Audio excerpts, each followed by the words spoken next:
Hello everyone, I am Sujoy. Welcome to English for all. Learn today, lead tomorrow. তার কাজটি করার ইচ্ছা আছে। আমি ইংরেজি শিখতে আগ্রহী। সে কাজটি করতে অনুমিত। তারা কাজটি করতে বাধ্য। আজ আমি এ ধরনের বাক্য গঠনগুলি নিয়ে আলোচনা করব। প্রথমে যে বিষয়টি নিয়ে আলোচনা করব সেটি হলো intend to plus verb. Intend to plus verb মূলত কোনো কিছু করার ইচ্ছা করা বা মনস্থ করা বোঝাতে ব্যবহৃত হয়।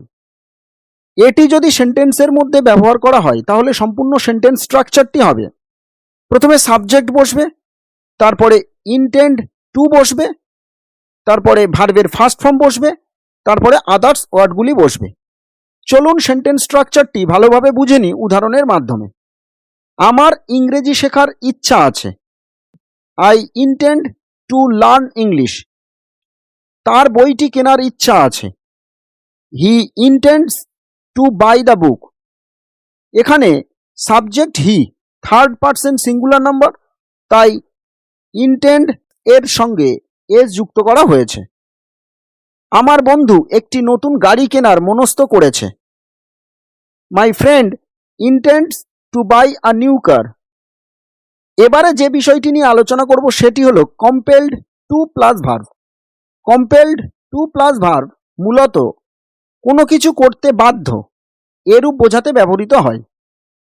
এটি যদি সেন্টেন্সের মধ্যে ব্যবহার করা হয় তাহলে সম্পূর্ণ সেন্টেন্স স্ট্রাকচারটি হবে প্রথমে সাবজেক্ট বসবে, তারপরে সাবজেক্ট অনুযায়ী এম, ইজ অথবা আর বসবে, তারপরে কম্পেলড টু বসবে, তারপরে ভার্বের ফার্স্ট ফর্ম বসবে, তারপরে আদার্স ওয়ার্ডগুলি বসবে।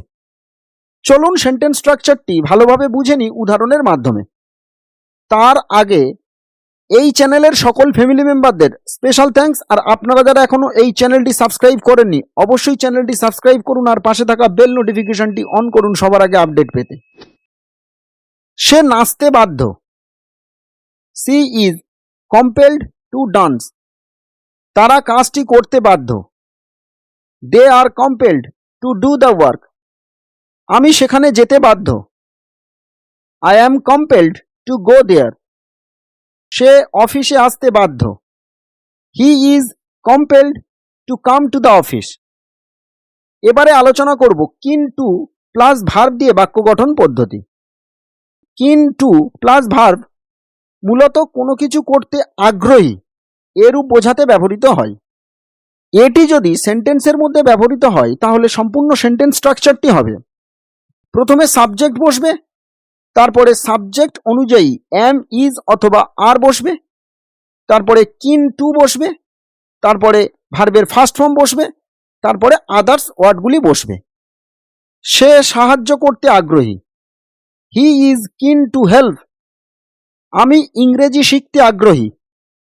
আই অ্যাম কিন টু লার্ন ইংলিশ। তিনি ভ্রমণ করতে আগ্রহী। হি ইজ কিন টু ট্রাভেল। চলুন এবারে জেনে নেব সাপোজড টু প্লাস ভার্ব দিয়ে বাক্য গঠন পদ্ধতি। সাপোজড টু প্লাস ভার্ব মূলত কোনো কিছু করতে অনুমিত এরূপ বোঝাতে ব্যবহৃত হয়। অনুমিত মানে কোনো কাজ করার জন্য কারোর কাছ থেকে অনুমোদিত বা অনুমতি প্রাপ্ত হওয়া বোঝায়। এটি যদি সেন্টেন্সের মধ্যে ব্যবহার করা হয় তাহলে সম্পূর্ণ সেন্টেন্স স্ট্রাকচারটি হবে প্রথমে সাবজেক্ট বসবে, তারপরে সাবজেক্ট অনুযায়ী এম, ইজ অথবা আর বসবে, তারপরে সাপোজড টু বসবে, তারপরে ভার্বের ফার্স্ট ফর্ম বসবে, তারপরে আদার্স ওয়ার্ডগুলি বসবে। তুমি সত্য কথা বলতে অনুমিত। You are supposed to tell the truth. সে কাজটি করতে অনুমিত। He is supposed to do the work. তারা আইন মেনে চলতে অনুমিত। They are supposed to obey the law. আমি বইটি কিনতে অনুমিত। I am supposed to buy the book. বন্ধুরা, ভিডিওটি আজ এখানেই শেষ করছি। ভিডিওটি কেমন লাগলো অবশ্যই কমেন্ট করে জানাতে ভুলবেন না। ভিডিওটি ভালো লাগলে লাইক ও শেয়ার করুন। Thanks from core of my heart, specially who are giving comment regularly. Thank you for watching this video.